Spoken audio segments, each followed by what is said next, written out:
తెలంగాణ అనేటువంటి ఒక జాతి ఇతరుల చేతుల్లో చిక్కి విలవిల్లాడి సర్వనాశనం అయిపోయిన పరిస్థితి.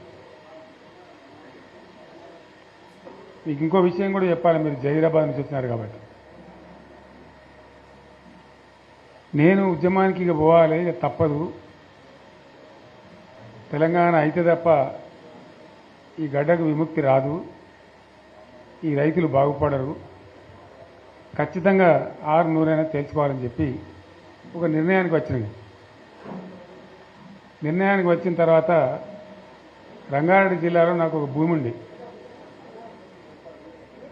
ఇక గవర్నమెంట్ ఇళ్లలో మనం ఉండొద్దు కదా ఉద్యమం చేసేటప్పుడు, ఇండిపెండెంట్గానే ఉండాలని చెప్పి నిర్ణయం చేసుకొని ఆ భూమిని అమ్మేసి బంజారాహిల్స్లో నేను ఉండే ఇల్లు కొనుక్కున్నాను. కొన్ని డబ్బులు మిగిలినుండే, మిగిలితే కన్నా భూమి కొందామంటే ఒక ఆయన కలిసింది నాకు. వాళ్ళు కలిసిన ఆయన కాళహస్తి ఆయన గోపాలకృష్ణారెడ్డి అని నా దోస్తుండే.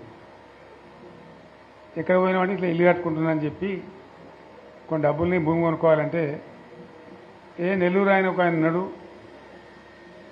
నేను రేపు చెప్తాను, నీ దగ్గరికి వస్తాడు, ఆయన తీసుకుపోయి నీకు భూములు చూపెడతాడు అని చెప్పాడు. ఎవరు? నెల్లూరు ఆయన.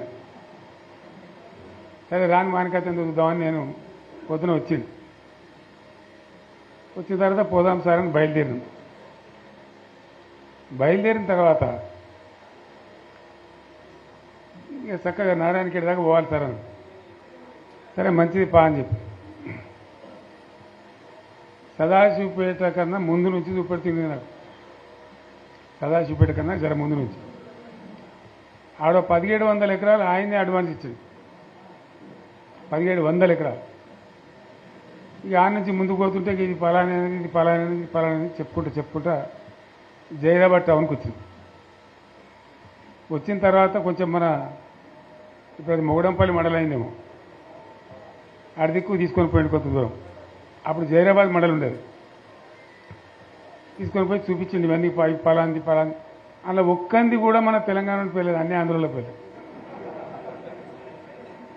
సరే ఇంకేం చూపెడుతున్నాను అడిగింది. ఇంకా చాలా ఉన్నాయి సార్, నారాయణఖేడ్కి కూడా పోవాలి, నాకు అర్థమవుతుంది కదా, తెలుస్తుంది కదా అని చెప్పి సరే ఇక లద్దు బాయ్సాబ్ ఇక రేపు తిరుగుదామని చెప్పి తెల్లారి మళ్ళీ తీసుకొని పోయాం. ఇక పోయి అటు నారాయణఖేడ్ దిక్కు చాలా దూరం పోయినాం. మన బీదర్ రోడ్ పోయి పోతాం కదా, అటు చాలా దూరం పోతే ఇప్పుడు ఈయనది ఒక 60 ఎకరాలనేది నన్ను దొరకపోయినది అలా చెరుకు పెడుతున్నారు.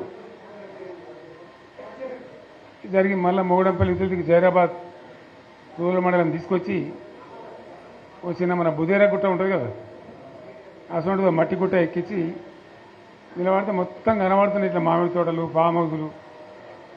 ఆడ చూపెడుతుంది ఇదే వాళ్ళదంటే ఇది సత్యరాజు గారిదండి 300 ఎకరాలు, ఇది పలానా అన్ని ఆంధ్రలో పేర్లే. మన జైరాబాద్ నియోజకవర్గంలో కూడా, నారాయణఖేడ్ నియోజకవర్గంలో కూడా. అవి చూసిన తర్వాత నేను రాత్రి హైదరాబాద్ వచ్చిన తర్వాత మిత్రులతో మాట్లాడి ఇక ఉన్న తెలంగాణ ఇప్పటికే పోయింది, 600 సరే తెలంగాణ కావాల్సింది, ఇక ప్రాణం పోయినా సరే కొట్టాలని చెప్పి జైరాబాద్ నారాయణఖేడ్ చూసి వచ్చిన తర్వాతనే ఇంకింత బలమైన నిర్ణయం తీసుకొని మొండిగా పోరాటానికి పోయినాం. ఇంకో విషయం కూడా మీకు నేను చెప్పాలి.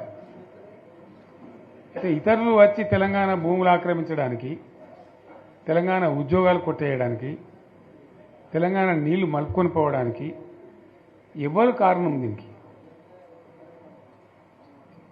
దయచేసి బాగా ఆలోచన చేయాలి. నేను చెప్పేది వట్టి ముచ్చట కాదు, మీరు వచ్చిన వాళ్ళు కూడా వట్టి వాళ్ళు కాదు. ఎందుకు జరిగింది 60 ఏళ్ళు తెలంగాణతోని? ఈ పరాశకాలు ఎవరు? ఆజ్ఞుడు ఎవడు? దీని కారకులు ఎవరు? ఇది చాలా ముఖ్యమైన విషయం. దయచేసి నేను చెప్పేది వినాలి. మీరు వెళ్ళిన తర్వాత మేమీ గ్రామాలలో చర్చ కూడా పెట్టాలని నేను కోరుతున్నాను.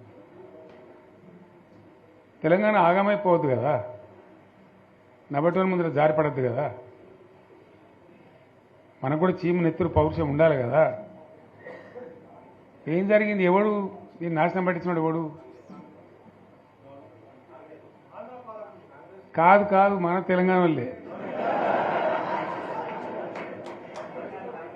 సింపుల్ ముచ్చట కదా. దోపిడీ చేద్దామని వచ్చేటోడు ఎప్పుడు దోపిడీదారుడే, కానీ వాడిని సర్దిగట్టినోడు ఎవడు?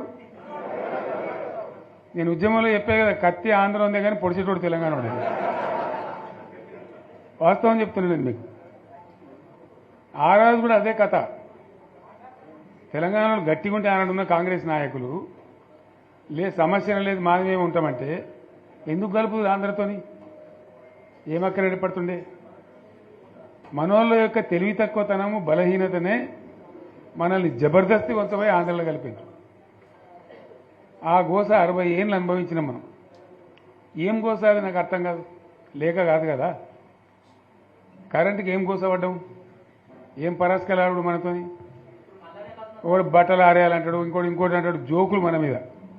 ఆ ట్రాన్స్ఫార్మర్లు కాలిపోవడు, మనం లంచాలు ఇచ్చుడు. ఒకసారి యాడ్ చేసుకుంటే ఇప్పుడు మళ్ళీ కళ్ళకి నీళ్ళు వస్తాయి. ఎందుకు పడ్డాం అంత బాధ, అంత అవస్థ? ఆనాడు నేను వచ్చి తిరిగిన బాగా, కానీ నేను ఒక మంత్రిని మాత్రం నేను చేయగలిగేది తక్కువ. ఉన్నంతలో తిరిగిన మా బడంగపేట చెరువు కానీ, ఏడాకులపల్లి చెరువు కానీ, గొడిగాడిపల్లి చెరువు కానీ కొన్ని పనులేదో చేయగలిగినాం అప్పుడు చేసినంతలో. కానీ ఎందుకైనా మంచిది పానం పోయినా సరే అని చెప్పి కొట్లాన్ని దిగినాం. కొందరు వెనుక కొందరు ముందు మనోళ్ళు జమ కావడానికి ఆలస్యం పట్టింది, టైం పట్టింది. కానీ తెలంగాణ తెచ్చుకున్నాం. ఒక 20-25 ఏళ్ళు గోసపడ్డ కరెంటు.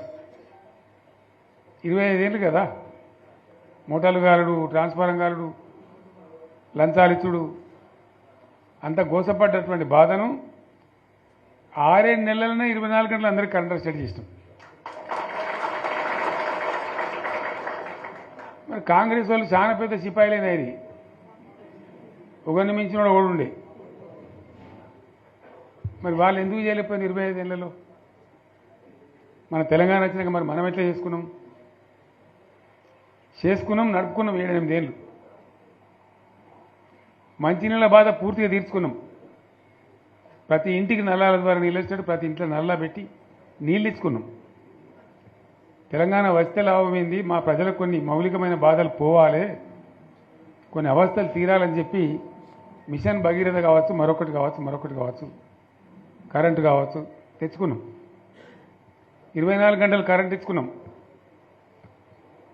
ఏమైనా ప్రాజెక్టు చెరువు కింద నీళ్ళు తీసుకుంటే బంద్ చేసినాం. నీటి తీరువ రద్దు చేసినాం. అట్లా ఎన్నో సదుపాయాలు చేసుకున్నాం. రైతులకు బాగా జరుగుతుండే. అప్పుడప్పుడు ఏమవుతుంది, కొన్ని దుష్ట దినాలు వస్తాయి, చెడు గడియలు వస్తాయి. మనోళ్ళు కూడా అలవోకగా ఓట్లేసారు. మీరు గొప్పలో మీరు మాణిక్యరావుని గెలిపించారు.